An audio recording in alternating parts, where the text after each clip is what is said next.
This interview is for information only and should not be considered as investment advice or a recommendation to buy shares in the company featured. Welcome to this Stock Box interview.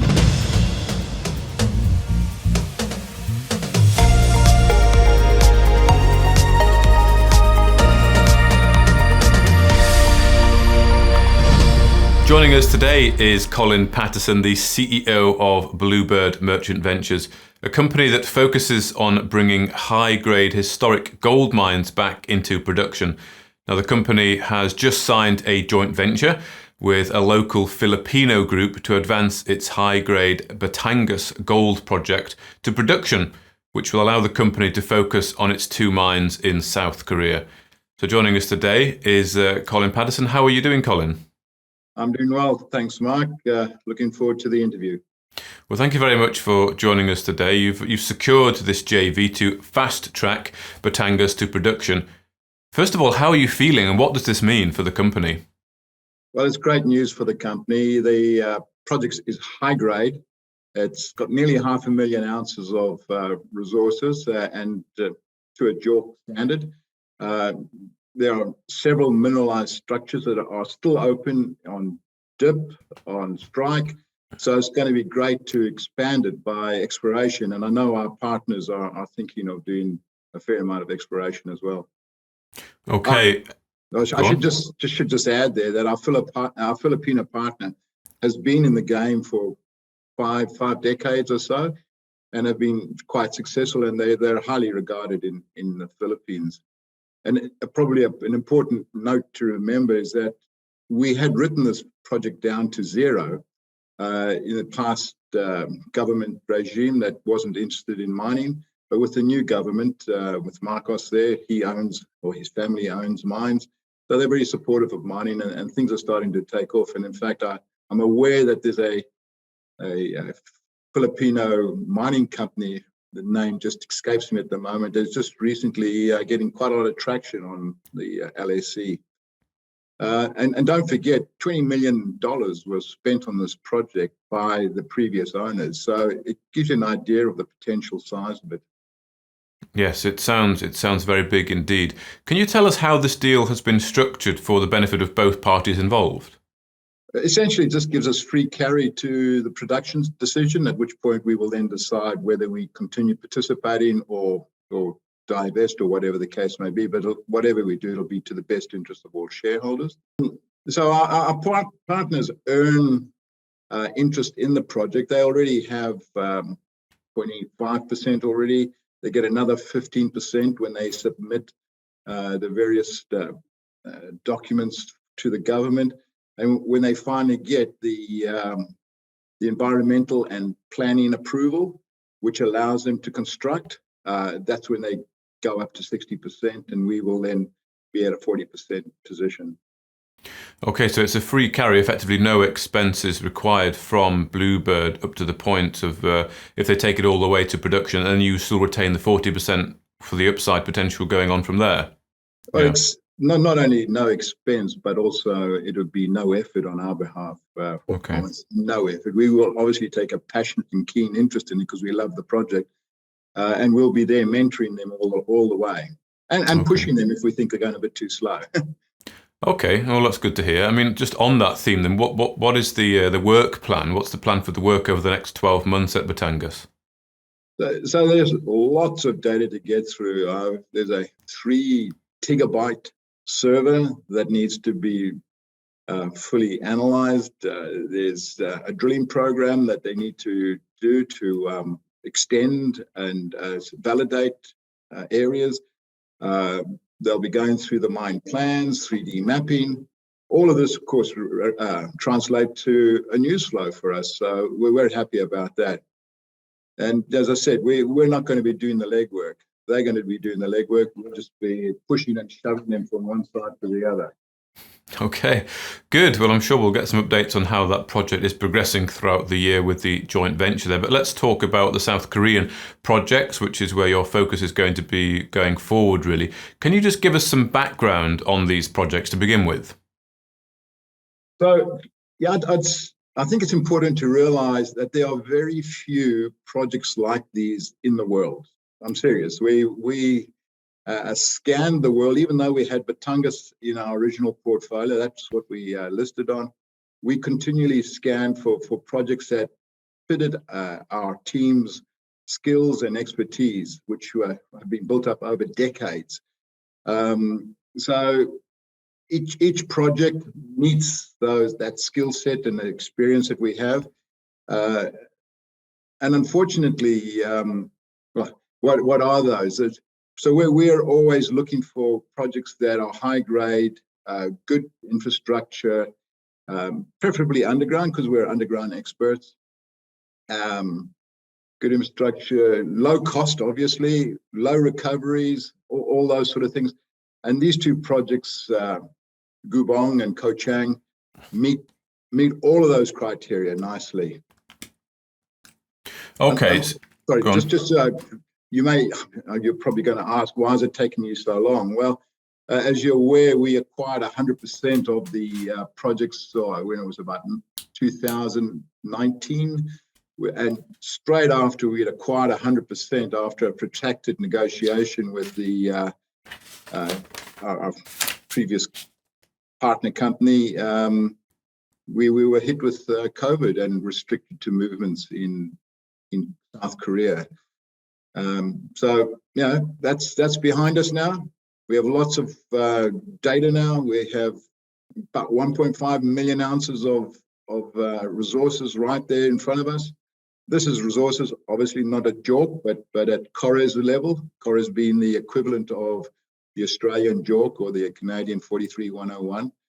And we estimate our cost will be under $900 per ounce, all in, that is. So good margin there. And we always say grade is king, and the grades of these projects would be minimum 4 or 5 grams per ton.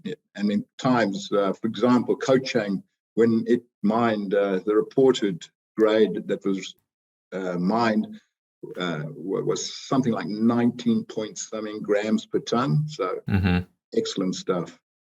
Okay, so you're looking for these projects. You say that these projects are very rare to find, these high-grade underground mines. You've talked there about the 1.5 million ounce resource, the $900 per ounce cost, and a grade of 4 to 5 grams per ton. I mean, the plan here is to bring them back into production, isn't it? But what is your experience, or the experience of the board in the company, in bringing mines back into production such as this? Well, we have a team of guys who have been doing nothing but this over the years. When I say a team of guys, a small team of guys. We've been friends and colleagues for many years. We get on very well with each other, and it's always a thrill to me to have a planning session with the guys. It's something to be seen. But just to give you some idea of the mines that we've worked on, ERPM, for those that know the South African mining industry, is where I met Charlie Barkley, the COO of the company. And that was way back in about 1986. And we've been working together since then. And at ERPM, we were given the job of getting the old workings, the real old-time workings of the South African mines back into production, which we did successfully. I then went off and did the design of the South Deeps project for JCI at the time, which still today, I understand, is the biggest underground gold mine in the world.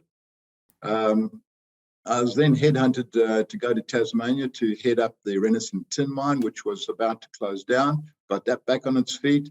Then one of the jewels in the crown, Emperor Mines in Fiji, was being divested by Western Mining, and they were saying it was a sunset mine. Charlie and I went there, turned that mine around to the point that we even had Robert Friedland taking a very keen interest in it, and actually used it as a cornerstone to the IPO for Ivanhoe, which at the time was called Far East Capital. Then Macquarie Bank got onto us and asked us to, Charlie and myself and the team, to help them sort out some of their delinquent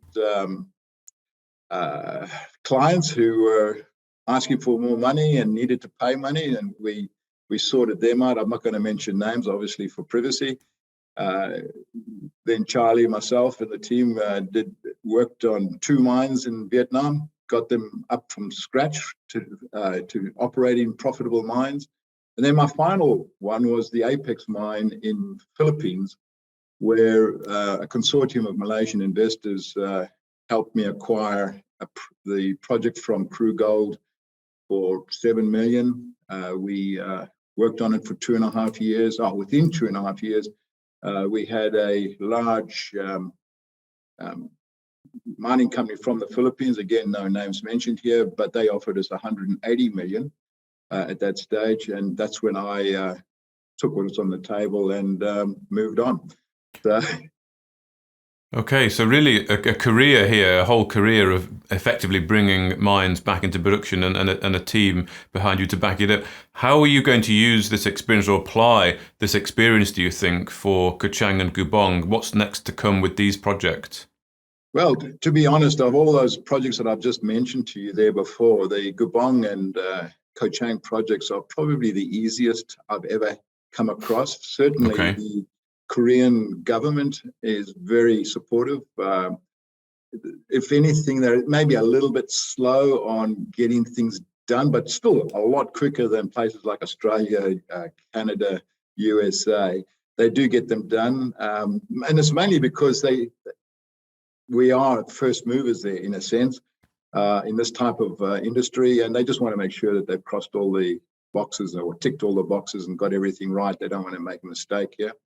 But we've had fantastic response from them, and our CEO has just returned from South Korea, where he had various meetings with government and community leaders, and he's very excited about the progress he's made and the responses that he had. In particular, we're waiting for what is known as the temporary mountain use permit. We already have the extraction permit, so we're allowed to mine, but the temporary mountain use permit is a permit that allows us to put equipment and stuff on the ground in the mountain area.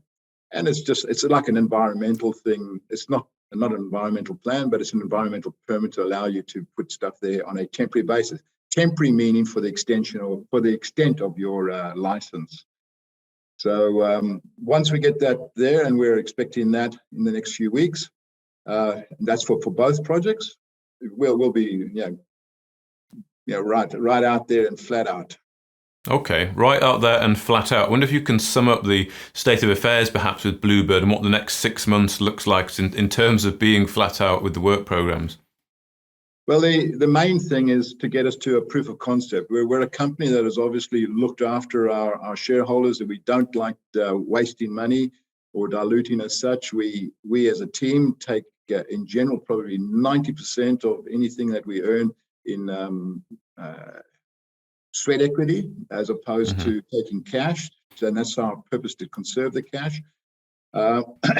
So first step is to get proof of concept. And that's at the Kochang mine, mainly because it's the easiest. Also, it's the smallest. So if we make mistakes there, we're not screwing up our big one, which is Gubong, and that's the company maker.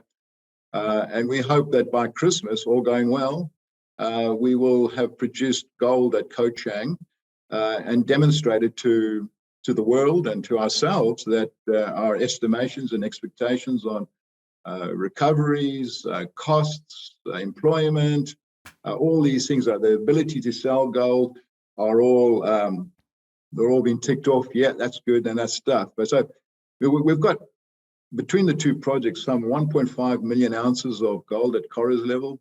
It's all high grade, it's low capital, great infrastructure. Costs are going to be below $900. We have a defined path to development and production. And on top of that, we have a free carry on a project that originally was zero value to us. So that's looking good to us. Okay, excellent. Well, yes, it certainly sounds like it's going to be a very good year for the company. So producing gold before Christmas this year. Well, I look forward to following the story and the developments with you, Colin. But for now, thank you very much, Colin Patterson, the CEO of Bluebird Merchant Ventures, for your time. Thanks, Mark. If you enjoyed this interview, then give us a thumbs up, a like or a retweet.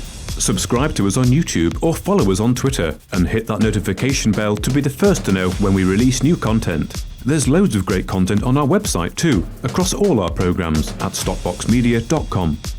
Thank you for watching.